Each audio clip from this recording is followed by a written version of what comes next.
So the only thing that the individual can do is search, isn't it? Everything that the individual does is a search. Absolutely. The nature of the individual is, it's an inconstant state. The separate person or the individual is an inconstant state, but it lives in a story. It only lives in a story, and it only exists in time.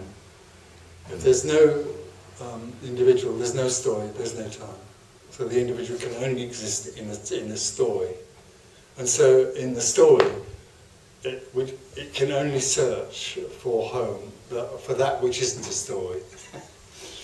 That's all it can do, because although it doesn't necessarily know it, it longs to be in infinity at home. It longs to be at home.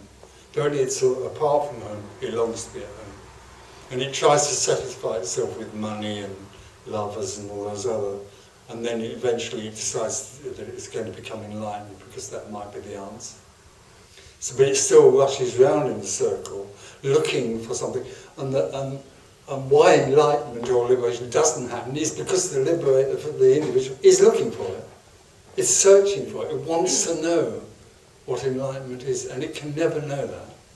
That's the irony of being in the imprisonment of the individual. So everything it does is utterly and completely futile. So when there's no more search, then the individual is gone. Well, in a way you could say that, but this message is not saying don't search. Right. It's not obviously saying stop searching, because that's another form of search. But in some strange way, well, not strange, in some way or other, essentially that energy just collapses, and there is that which was longed for, but for no one. No one ever becomes liberated. So it isn't that the individual gives up and then suddenly gets the prize. This is about the death of individuality. Essentially, it's about the death of individuality. And then suddenly that collapses, and there is that which is everything. There's nothing left.